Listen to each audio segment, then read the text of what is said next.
চাকরি করে খান, 25 দিনে বেতন শেষ হবে, 5 দিন ধার কর্জে চলবে মোটামুটি। জমি চাষ করেন, মনটা শক্ত হয়ে যাবে, না করাই ভালো। করে ব্যবসা বাণিজ্য করেন, উপার্জনের সবচেয়ে ভালো কাজ, সবচেয়ে বড় কাজ। ব্যবসা বাণিজ্য করলে নিজের উপকার করতে পারবেন, বাপ মায়ের উপকার করতে পারবেন, অসহায় মানুষের উপকার করতে পারবেন। কারো পিছনে না লেগে, কাউকে গালিমন্দ না দিয়ে ব্যবসা শুরু করেন। চকলেট দিয়ে ঋণ নিতে হবে না, কলা ঋণ নেওয়া লাগবে না, তারপরে কাপড় ঋণ নেওয়া লাগবে না, তারপরে কোটি কোটি। এতে কলিকাতায় হিরোইন কিনে ঢাকায় বিক্রি করবেন, রাতে রাতে ধনী হবেন, এই প্রথা বাতিল। কোটি টাকা ঋণ নিয়ে ব্যবসা করবেন, এটা সবচেয়ে বড় বিপদ।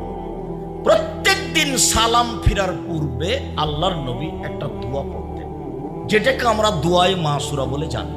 আমরা রাজশাহী চাঁপাই নবাবগঞ্জের মানুষ, আমরা দোয়ায়ে মাসুরা বলে জানি পরের অংশ, আল্লাহুম্মা ইন্নী আউযু বিকা মিন আযাবি জাহান্নাম। হে আল্লাহ, তোমার কাছে জাহান্নাম থেকে বাঁচতে চাচ্ছি। আউযু বিকা মিন আযাবিল কবর, তোমার কাছে কবরের শাস্তি থেকে বাঁচতে চাচ্ছি। আউযু বিকা মিন ফিতনাতিল মাসিহিদ দাজ্জাল, তোমার কাছে দাজ্জালের ফিতনা থেকে বাঁচতে চাচ্ছি। আউযু বিকা মিন ফিতনাতিল মাহি ওয়াল মামাত, তোমার কাছে বাঁচতে চাচ্ছি ইহকালের বিপদ, তোমার কাছে বাঁচতে চাচ্ছি পরকালের বিপদ হতে। আউযু বিকা মিনাল মাসামি ওয়াল মাগরাম, তোমার কাছে বাঁচতে চাই ঋণ কর্জ হতে, তোমার কাছে বাঁচতে চাই বড় পাপ হতে, তোমার কাছে বাঁচতে চাই ঋণ কর্জ হতে, তোমার কাছে বাঁচতে চাই বড় পাপ হতে। জানা যায় হবে না, জান্নাত তো বহুদূর।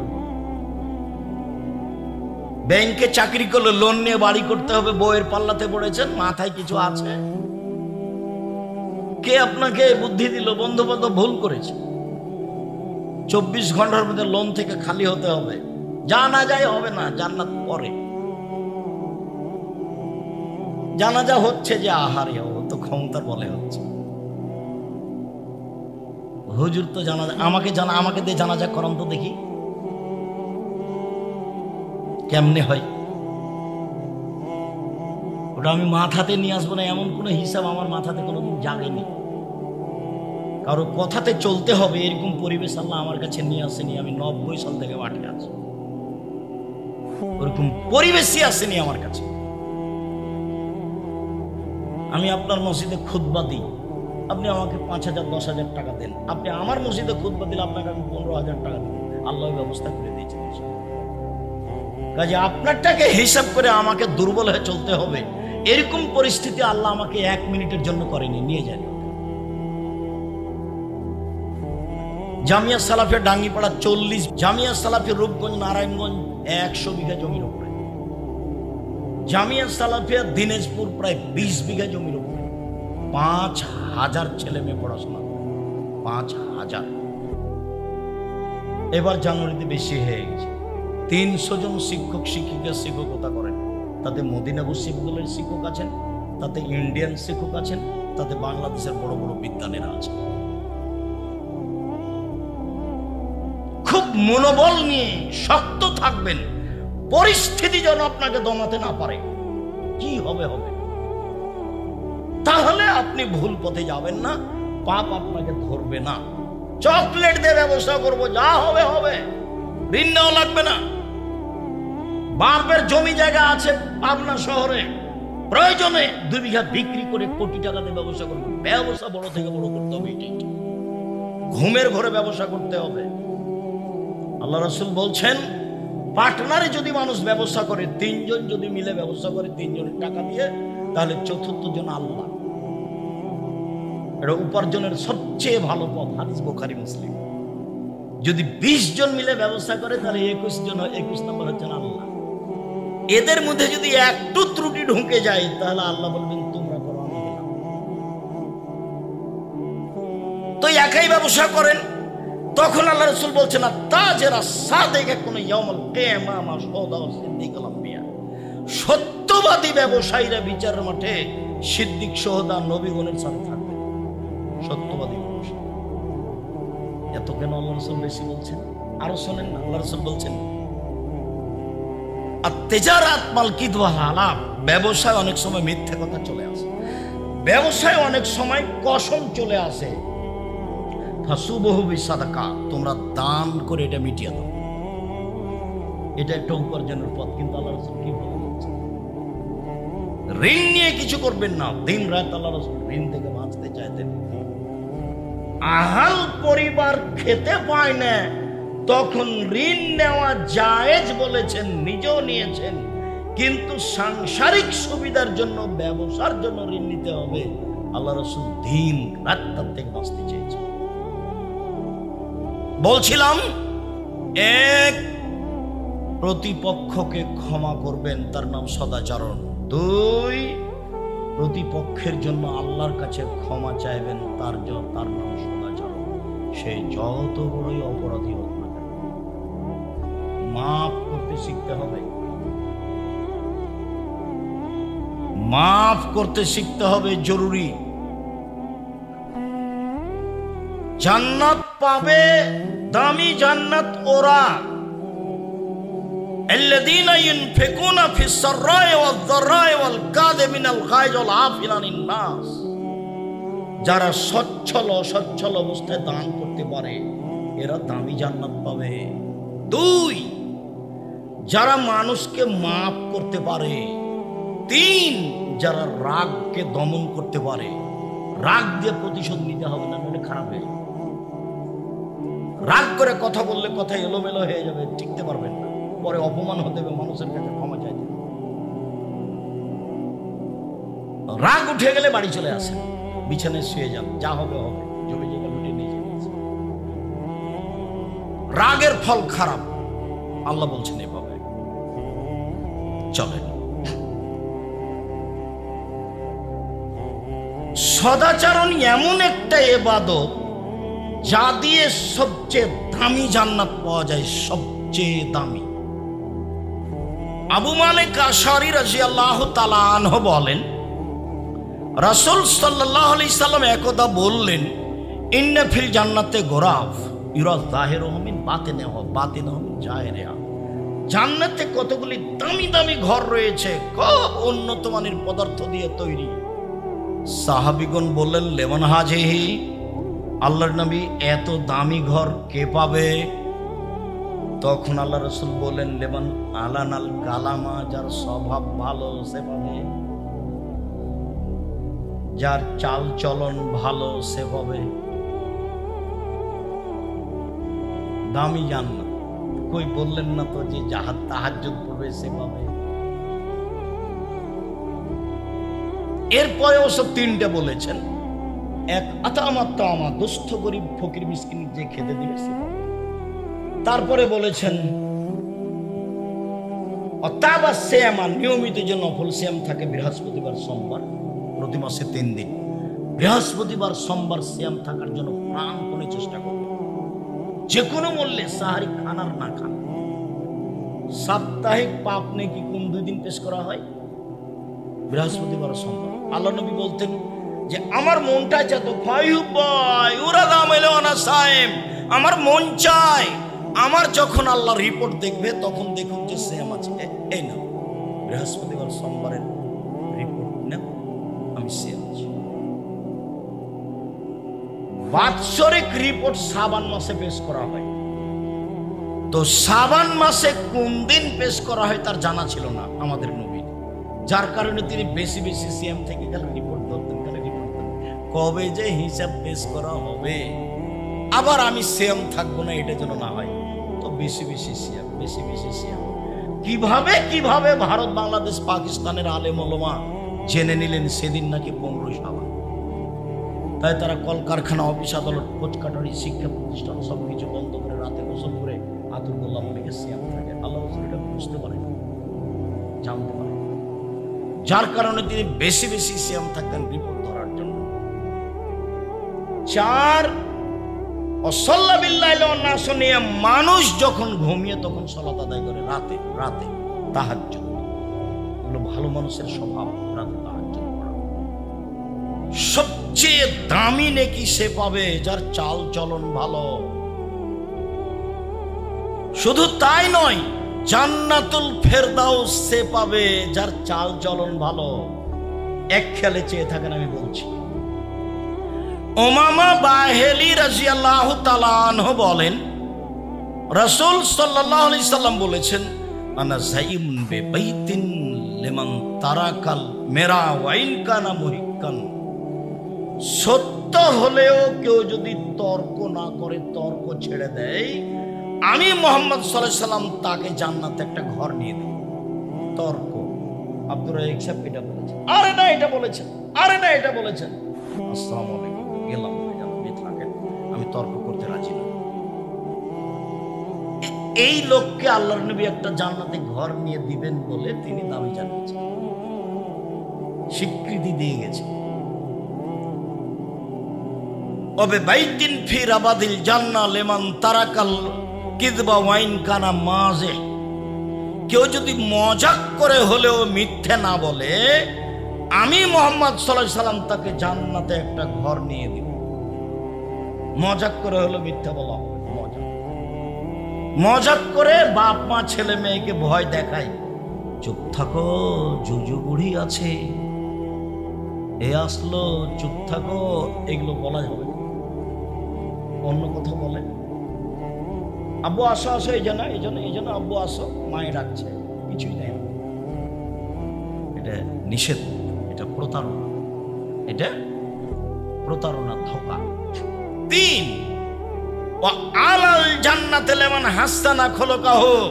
পৃথিবীর মানুষ শোনে রেখো, আমি জান্নাতুল ফেরদাউস নিয়ে যাব সেই লোককে যে তার চাল চলনকে ভালো করলো, যার স্বভাব ভালো। আমি মুহাম্মদ সাল্লাল্লাহু আলাইহি সাল্লাম তাকে জান্নাতুল ফেরদাউস নিয়ে দেব। পৃথিবীতে এমন কোনো ইবাদত নেই যেটা দিয়ে জান্নাতুল ফেরদাউস পাওয়া যেতে পারে সরাসরি, এরকম কোনো আমল নেই। সদাচরণ, সদাচরণ, ভালো কথা, ভালো কথা, ভালো কথা, ভালো। আজকের পরে জিন্দেগিতে কোনোদিন জোর করে কিছু করার চেষ্টা করব কই? মানুষ তো বদনাম করে, মানুষ আমাকে সময়ে সময়ে ধুয়ে ছেড়ে দেয়। আমি 90 সাল থেকে এখন পর্যন্ত ওর নামটাই নি,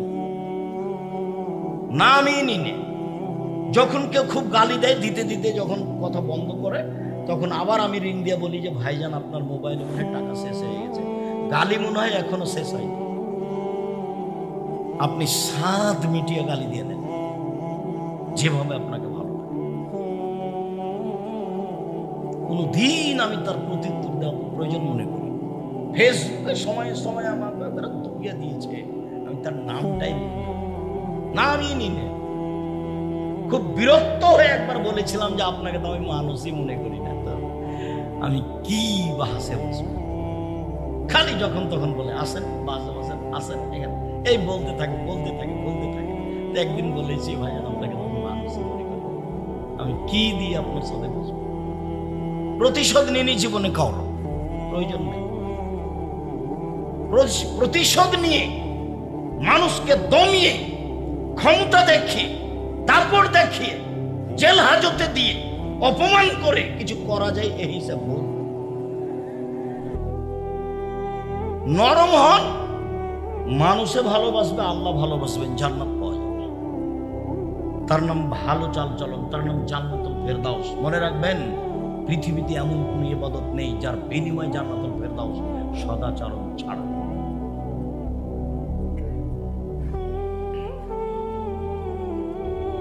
আয়েশা রাদিয়াল্লাহু তাআলা আনহা বলেন, রাসূল সাল্লাল্লাহু আলাইহি সাল্লাম বলেছেন, ইন্নামাল মুমিন ইয়াজুদু বিহুসনি খুলুকিহি দারাজাতাস সাইমুল কায়েম। অবাক, সদাচরণ একটা ইবাদত যা দিয়ে বড় বড় 2টা ইবাদতের নেকি হয়। বড় বড় 2টা ইবাদতের নেকি। এক, নিয়মিত তাহাজ্জুদ পড়লে যে নেকি হয়, সদাচরণ দিয়ে সে নেকি হয়। 2, নিয়মিত নফল সিয়াম, রোজা থেকে যে নেকি হয়, সদাচরণে, ভালো আচরণে সে নেকি হয়। মনে থাকবে কিনা? ইবাদত হলো একটা, সদাচরণ। এ 2টা বড় বড় ইবাদতের সমান। এক তাহাজ্জুদ আর এক হলো সিয়াম, রোজা। মনে থাকবে না মনে হয়? সদাচরণ দিয়ে দুইটা বড় বড় ইবাদতের নেকি হয়, দুইটারই পার্সোনাল বিনিময় জান্নাত। রাতে তাহাজ্জুদ মানে রাসূলের সাথে থাকা যায়, রাতে তাহাজ্জুদ মানে রাসূলের সাথে থাকা যায়, এতিম পালন মানে রাসূলের সাথে থাকা যায়, রাতে তাহাজ্জুদ পড়লে রাসূলের সাথে থাকা যায়। তো সদাচরণ করলেই তো রাতের সালাতের সমান নেকি। নিয়মিত নফল সিয়াম, নফল সিয়াম মানে অনেক দামি জান্নাত পাবে। তো সদাচরণ করলে নফল সিয়ামের নেকি হয়, এই কথা মুহাম্মদ সাল্লাল্লাহু আলাইহি সাল্লাম বলেন। একজন সাহাবী বলছেন, জোহায়না কাবিলার যে কালা আসহাব রাসূলুল্লাহ সাল্লাল্লাহু আলাইহি সাল্লাম, সাহাবীগণ আল্লাহর নবীকে বললেন, আচ্ছা আল্লাহর নবী, মা খাইরু মা উতিয়াল ইনসান, আল্লাহ যে মানুষকে নিয়ামত দিয়েছেন তার সবচেয়ে উত্তম কোনটা? আল্লাহ মানুষকে নিয়ামত দিয়েছেন হাত, হাত যে নিয়ামত এটা কখন বুঝবেন? এখন হাত নেই যার তাকে জিজ্ঞাসা করেন। পা যে নিয়ামত এটা কিভাবে বুঝবেন? যার একটা পা নেই তাকে জিজ্ঞাসা করেন তার পেশাব পায়খানায় কত সমস্যা। তাহলে পা যে নিয়ামত এটা ওকে জিজ্ঞাসা করে বুঝতে পারবেন। অর্থ সম্পদ আহাল পরিবার ছেলে মেয়ে তো আছেই।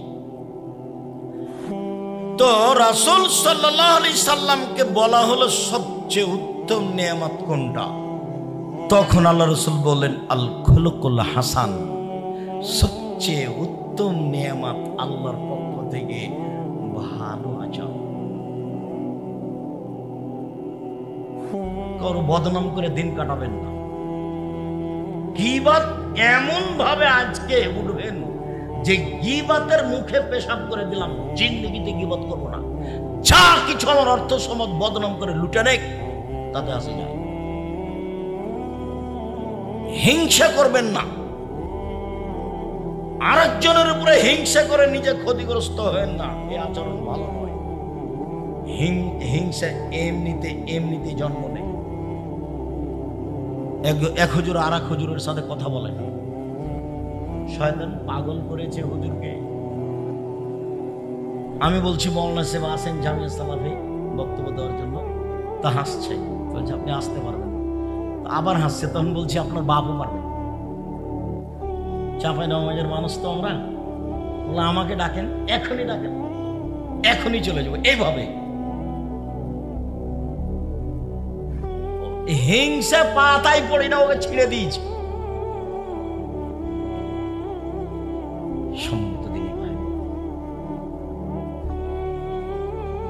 সবচেয়ে উত্তম নিয়ামত হচ্ছে সদাচরণ। নওয়াস ইবনে সামান রাদিয়াল্লাহু তাআলা আনহু বলেন, রাসূল সাল্লাল্লাহু আলাইহি ওয়াসাল্লামকে জিজ্ঞাসা করা হলো একবার, মাল বিররু ওয়াল ইসম, আল্লাহর নবী একটু বলেন তো পাপ কি জিনিস, নেকি কি জিনিস? পাপ কাকে বলে, নেকি কাকে বলে, একটু বলেন তো আল্লাহ রাসূল। তো আল্লাহ রাসূল বলছেন, আল বিররু হুসনুল খুলুক, নেকি হলো ভালো আচরণ। আল্লাহ রাসূল বলবেন, নেকি হলো কোরআন তেলাওয়াত, কোরআন তেলাওয়াত তো নেকি হয়। নেকি হলো তাহাজ্জুদ, তাহাজ্জুদ তো অনেক বড় ইবাদত। নেকি হলো কুরবানি, বড় বড় ইবাদত যেগুলো জান্নাত পর, কুরবানি তার একটা।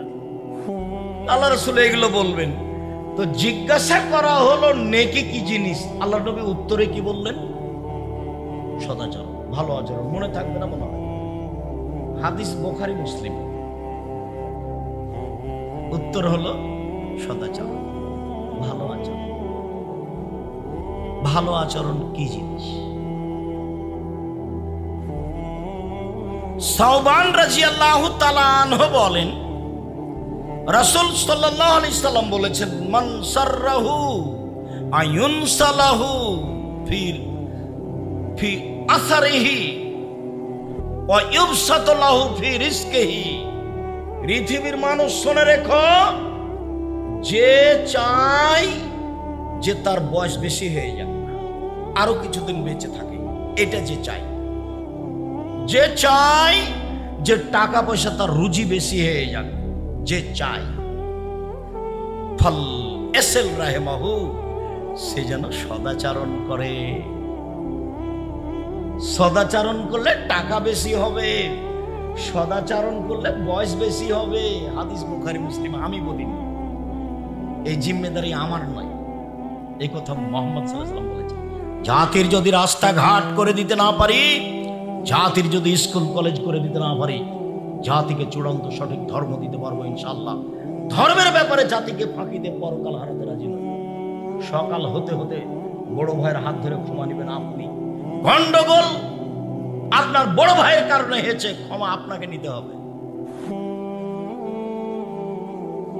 উপস্থিত বৈঠকের দিনই মুসলিম বোন, গন্ডগোল হয়েছে আপনার বড় বোনের কারণে, আপনি ছোট বোন, ক্ষমা আপনাকে নিতে হবে।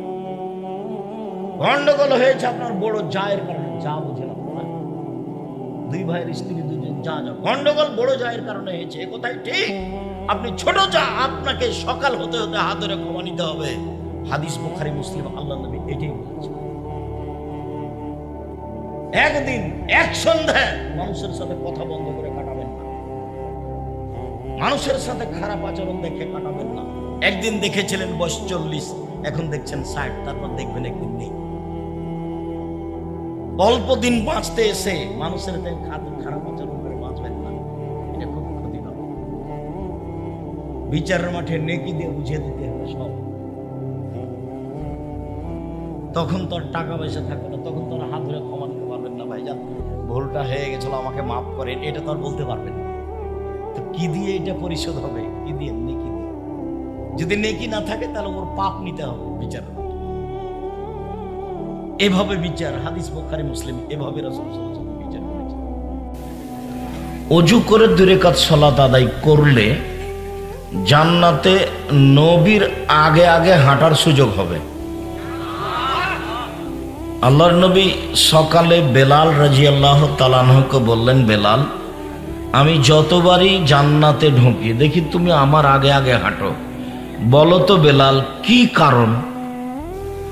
তো বেলাল রাদিয়াল্লাহু তাআলা আনহু বললেন যে আমি ওযু করেই 2 রাকাত সালাত আদায় করি, ওযু করলেই, আর আজান দিলে 2 রাকাত সালাত আদায় করি। তো আল্লাহ রাসূল বললেন, হ্যাঁ এই জন্যই তুমি আমার আগে আগে হাঁটো, বুখারী মুসলিম। এরপরে আজান দিলে 2 রাকাত সালাত, আজানের পরপরই 2 রাকাত সালাত, বিনিময় এটাই আল্লাহ রাসূলের আগে আগে জান্নাতে হাঁটার সুযোগ হবে, প্রমাণে বুখারী মুসলিমের হাদিস। 3 নম্বর ছিল ইশরাকের সালাত, সূর্য ওঠার সাথে সাথে। এটার পরিস্থিতি হলো ফজরের সালাত জামাতে পড়ে মসজিদে বসে থাকতে হবে, তাসবিহ তাহলিল করতে হবে, পেশাব পায়খানার প্রয়োজন হলে যেতে হবে, সূর্য উঠলে 2 রাকাত সালাত। তো ইশরাকের সালাত যদি 2 রাকাত সালাত কেউ আদায় করে তাহলে সে কবুল হজ এবং কবুল উমরার নেকি পাবে। কবুল হজ মানে লোকটা হয়ে গেছে সেই দিনের মতো যেদিন তার মাতাকে জন্ম দিয়েছে, নিষ্পাপ হয়ে গেছে, তার নাম হলো কবুল হজ। তো ইশরাকের 2 রাকাত সালাত আদায় করলে কবুল হজের সমান এবং কবুল উমরার সমান নেকি হয়। 4, মসজিদে ঢোকেই 2 রাকাত সালাত।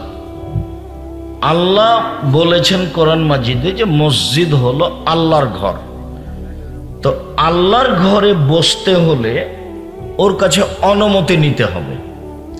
তো অনুমতি তো আর এইভাবে নেওয়া যাবে না যে আল্লাহ আমি আপনার ঘরে বসতে চাচ্ছি, বসবো কি? এইভাবে পদ্ধতি নেই।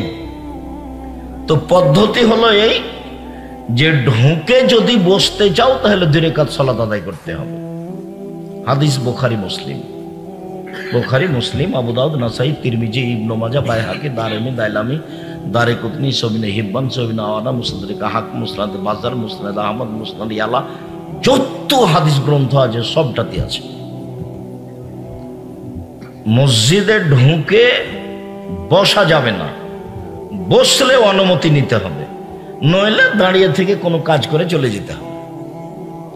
যে কোনো সময় সূর্য উঠছে, সূর্য ডুবছে, সূর্য মাথার উপরে খুতবা চলছে, যা হবে হোক, মসজিদে ঢুকে বসতে চাইলে 2 রাকাত সালাত, তাছাড়া বসা হবে না। এটা হলো ওর কাছে অনুমতির পদ্ধতি। তো অনুমতি না হলে বসা হবে না, এই কথা মুহাম্মদ সাল্লাল্লাহু আলাইহি সাল্লাম বলেন, হাদিস বুখারী মুসলিম। তারপরে চাস্তের 2 রাকাত সালাত, চাস্ত 7:30 8টা এরকম সময় চালাই। ওই যে মোটর সাইকেলে চলে আসছে, তোমরা ওখান থেকে দেখতে পাও না?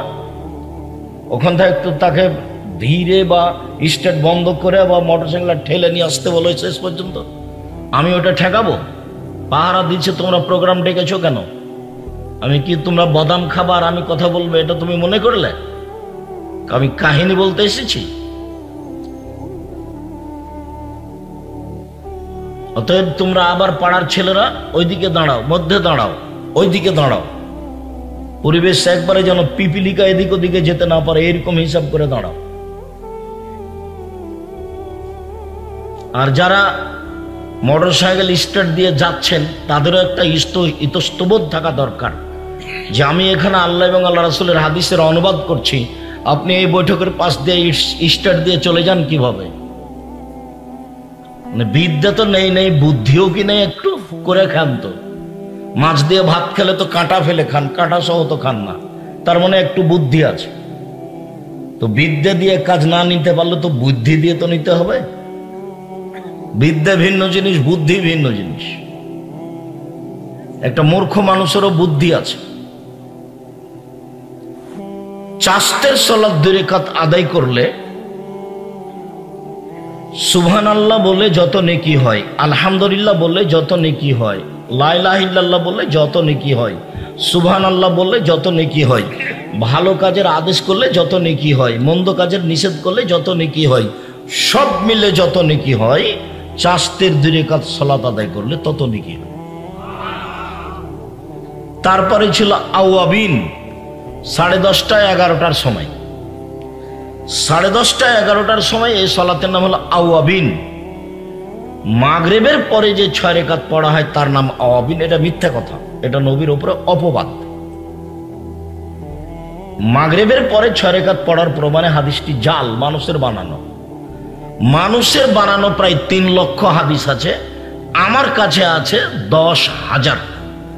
আর কোরআন মাজিদের গায়ে আছে 2টা, তাহলে 10,000 2টা হলো আমার কাছে। এইটা একটা দো খাতমিল কোরআন 30 বছর থেকে বলে আসছে। এমন কোন মায়ের বেটা কিয়ামত পর্যন্ত জন্ম নেবে না যে প্রমাণ দিতে পারে যেটা নবীর বানানো দোয়া, মানুষের বানানো। যেমন একটু ছেলে একটু আগে কোরআন মাজিদ পড়ার পরে বললো সাদাকাল্লাহুল আজিম, এরকম কথা আল্লাহ নবী বলেননি। কোরআন তেলাওয়াতের পর আল্লাহ নবী বলেছেন সুবহানাকা ওয়া বিহামদিকা আশহাদু আল্লা ইলাহা ইল্লা আনতা আস্তাগফিরুকা ওয়া আতুবু ইলাইক। সাদাকাল্লাহুল আজিম প্রমাণ করা যাবে না কিয়ামত পর্যন্ত। ওগুলো কথা নয়, এটা রাসূলেরটা বলতে হবে, রাসূল যেটা বলেছেন সেটা। আর এ দেখেন দোয়াও খাতমিল কোরআন 1 পৃষ্ঠা, 30 বছর থেকে বলছি, 90 সাল থেকে, 34 বছর থেকে। তো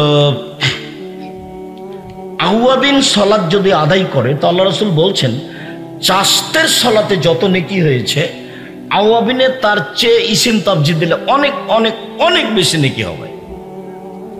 তো চাস্তের সালাতের সময় কখন বললাম? 10:30টা 11টা এরকম। তাহলে সূর্য ওঠার পরে পরে উঠার সালাতের নাম হলো ইশরাক। 7টা 7:30টা 8টা এই সময়ের নাম হলো চাস্ত। আর 10:30টা 11টার সালাতের নাম হলো আওয়াবিন। 3টার যে কোনো একটা পড়লেই হবে। তবে ফজরের পরে সূর্য ওঠার পর পরে পড়া এটা খুব কঠিন। কেন? ফজরের সালাত আদায় করার পরে ওখানে বসে থাকতে হবে, তাসবিহ তাহলিল জিকির আজকারের সঙ্গে থাকতে হবে। যখন সূর্য উঠবে তখন 2 রাকাত পড়তে হবে। তখন হলো কবুল হজ কবুল উমরা। মানে এটা হালকা নয়, এটা একটু ভারী, মানুষই পারবে যেহেতু আল্লাহ রাসূল বলেছেন। তারপরেরটা ছিল সলাতুল হাজা, যে কোনো মানুষ বিপদগ্রস্ত হতে পারে, 2 রাকাত সালাত আদায় করে আল্লাহকে বলবে যে আল্লাহ আমি বিপদে পড়েছি, তুমি আমাকে বাঁচাও, তার নাম সলাতুল হাজা। তখন বলেছিলাম যে ইব্রাহিম আলাইহিস সালামের স্ত্রী সারা যখন স্বৈরাচারী শাসকের কাছে ঢুকলেন, তখন স্বৈরাচারী শাসক হাত বাড়ালো তার গায়ে হাত দেওয়ার জন্য, বুখারী মুসলিমের হাদিস। তখন সারা বলছেন থামেন, আগে ওযু হবে, 2 রাকাত সালাত হবে, তারপরে কোনো কথা। সারা ওযু করলেন, 2 রাকাত সালাত আদায় করে বললেন, আল্লাহ তুমি যদি বিশ্বাস করো যে আমি তোমাকে বিশ্বাস করি তুমি আল্লাহ, 1। 2, তুমি যদি বিশ্বাস করো যে আমি ইব্রাহিমকে নবী বলে মেনে নিয়েছি, আমি বলি না যে ইব্রাহিম আমার স্বামী, এটা আমি বলছি, আমি বলছি যে নবী ইব্রাহিম, ইব্রাহিম হলো নবী। 3, আমার জিন্দেগিতে আমি কোনোদিন জেনা করিনি, আমার লজ্জা স্থান আমি কোনোদিন আমার স্বামী ছাড়া কোনো পুরুষকে ব্যবহার করতে দিইনি। এই 3টা কথা যদি আমার সত্য হয়ে থাকে, 1, আমি তোমাকে আল্লাহ বলে মেনে নিয়েছি, 2, আমি ইব্রাহিমকে নবী বলে মেনে নিয়েছি, 3, আমি জিন্দেগিতে কোনোদিন জেনায় লিপ্ত হইনি। এই কথা 3টা যদি ঠিক হয়, তাহলে নির্জন ওজন আমার গায়ে হাত না লাগাতে পারে। কথা শেষই হয়নি, স্বৈরাচারী শাসক উল্টে পড়ে গেছে, অজ্ঞান হয়ে উল্টে পড়ে গেছে। বুখারী মুসলিমের হাদিস। বিপদে পড়ে প্রয়োজনে 2 রাকাত সালাত, তার প্রমাণই ছিল এইটা। আরেকটা ছিল জোরাইজ, ঘরে ইবাদত করতেন লম্বা সময় ধরে। একদিন মা এসেছেন, মা এসে ডাকছেন, তো জোরাইজ বলছেন আমি মায়ের ডাকে সাড়া দিব না আমি সালাত আদায় করবো, একটু দেরি হয়ে গেছে। তখন জোরাইজের মা বদদুয়া করেছে, আল্লাহ একটা বদকার জেনাকারিনী মহিলার সাথে তার দুর্ঘটনা ছাড়া যেন তার মরণ না হয়। মা এরকম একটা কঠিন বদদুয়া করে চলে গেলেন। বুখারী মুসলিমের হাদিস। ইতিমধ্যে একজন পতিতালয়ের মহিলা উপস্থিত, তার সাথে জেনার কথা বলল, তো জোরাইজ না করলেন। তো মহিলা এক রাখালের কাছে গেল, রাখালকে জোর করে ধরে জেনা করলে একটি সন্তান জন্ম নিল। তখন মহিলা বলল যে এই সন্তানটা জোরাইজের। গ্রামের লোক একবারে আসলো ভেঙে চুরে, তারপর তার গির্জাঘর ভেঙে একবারে ধুলা করে দিল, তাকে গির্জাঘর থেকে বের করে রাস্তায় নামিয়ে দিল, অকথ্য ভাষায় গালি দিল। তখন জোরাইজ বললেন,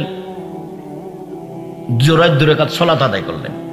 2 রাকাত সালাত আদায় করে দুধের বাচ্চাকে গিয়ে বলছেন, পতিতালয়ের মহিলার কোলে যে দুধের বাচ্চা আছে, ওকে গিয়ে বলছেন এই তোমার আব্বাকে বলো তো দেখি।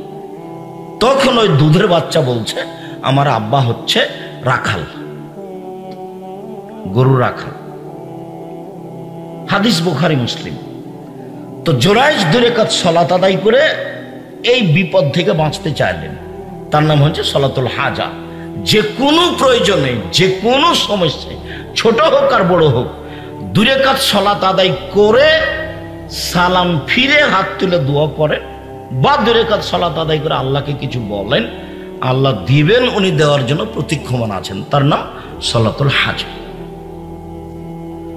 তারপরে ছিল সলাতুল ইস্তেখারা। কোন কাজের সিদ্ধান্ত নিলে 2 রাকাত সালাত আদায় করে সালাম ফেরার পরে বলতে হবে দোয়াটা, আল্লাহুম্মা আস্তাগফিরুকা বিইলমিকা ওয়াস্তাগফিরুকা বিকুদরাতিকা। ওই দোয়াটা লম্বা করে বলে আপনি উঠে যাবেন, বা সালাম ফেরার পূর্বে বলতে পারেন। সালাম ফেরার পরের কথাটা এসেছে, তার নাম হলো সলাতুল ইস্তেখারা, সিদ্ধান্ত চাওয়ার সলাত। আমি এই জমিটা নিব কি না, আমিও কাজটা করব কি না, এই সিদ্ধান্তের সলাতের নাম হচ্ছে সলাতুল ইস্তেখারা। তারপরে একটা সলাতের কথা ছিল সলাতুত তাসবিহ। সলাতুত তাসবির হাদিস আমরা সঠিকভাবে প্রমাণ করতে পারিনি, জাল জৈব দ্বারা প্রমাণিত, যার কারণে আমরা বলেছি সলাতুল হাজা না, সলাতুত তাসবিহ এটা পড়তে হবে না, প্রমাণ করা যায় না। বাকি সবগুলো বলেছিলাম। এই হলো আজকের সংক্ষিপ্ত বিগত বছরের বক্তব্যের সারমর্ম। আশা যে পালন করেছেন, যদি করে না থাকেন তাহলে মাঝে মধ্যে করবেন, করা উচিত। বয়স আজকে 40, কয়দিন পরে দেখবেন 60, তারপরে দেখবেন নাই। আর জোর করে ধর্ম মানিয়েন না। আপনি বিশ্বাস করেন এলাকা মাঝহাবি মানুষ হোক, হানাফি মানুষ হোক, আর আহলে হাদিস মানুষ হোক, আমার জীবনে আমি কোনোদিন কাউকে তুচ্ছ করেও কথা বলিনি, আমি কোনোদিন মাঝহাব দল হিসাব করেও কথা বলিনি। মাঝহাব নিয়ে আমি আমার এই 34 বছরে একটা বাক্য বলিনি। 34 বছরে মাঝহাব নিয়ে আমি একটা বাক্য বলিনি। 100 বক্তব্য নেটে আছে, আর 1500 বক্তব্য আছে পিস টিভিতে, জাকির নাইট পিস টিভিতে। কোনো জায়গাতে একটা বাক্য পাবেন না যেটা আমি মাঝহাব নিয়ে কথা বলছি। অনেকে আমাকে ধুয়ে ছেড়ে দিচ্ছে, ও যদি আরো কিছু বলে তা আমি তার নামটা মুখে নিব না। এটা হলো আমার নীতি, এটা হলো আমার অভ্যাস। কেউ যদি খুব গালি দিয়ে দিয়ে থেমে গেছে, তখন আমি আবার তাকে পাল্টা রিং দিয়ে বলেছি, ভাইজান আপনার কি টাকা শেষ হয়ে গেছে? তা মনে করলাম যে টাকাও শেষ হয়ে যেতে পারে, আবার আমি রিং দিয়ে বলছি যদি কিছু গালি বাকি থাকে তো দিয়ে নেন। আমি কারো জীবনে কোনোদিন গালির প্রতিবাদ করতে হবে এটা আমার প্রয়োজন মনে করিনি।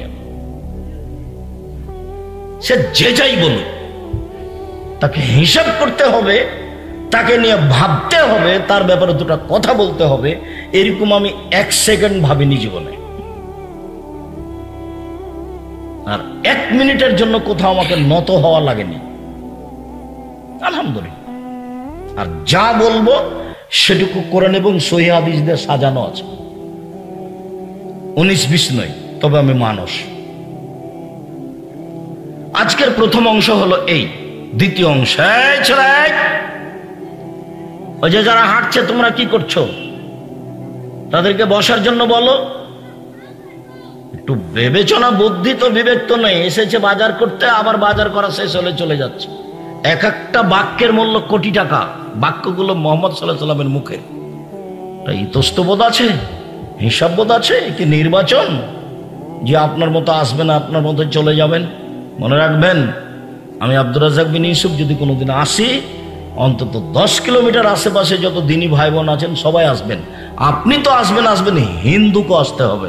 আমি তারও কিছু না কিছু উপকার করবই করবো ইনশাআল্লাহ। আপনি এদেশে হাজারো হিন্দু পাবেন যে আমার বক্তব্য ঘন্টার ঘন্টা শোনে। হ্যাঁ, এমনও হিন্দু আছে যে বক্তব্য শুনতে শুনতে ঘুমায় মোবাইল চালু করে দিয়ে। সে তার পরিবারে এই বক্তব্য কিছু কাজে লাগায়, নইলে অন্তত তার বউকে বলে এই ভাত রান্নার সময় চাউল যেন পড়ে না থাকে। চাউল পড়ে থাকলে বরকত আমাদের বাড়িতে যে আল্লাহর পক্ষ থেকে একটা, ভগবানের পক্ষ থেকে একটা বরকত আছে, উঠে যাবে। বহু অংশ তার উপকার করে। দ্বিতীয় অংশ হলো নারীদের মর্যাদা। নারীকে আল্লাহ সৃষ্টি করেছেন পুরুষ মানুষকে মূল্যায়ন করার জন্য, পুরুষ মানুষকে শান্তি তৃপ্তি দেওয়ার জন্য।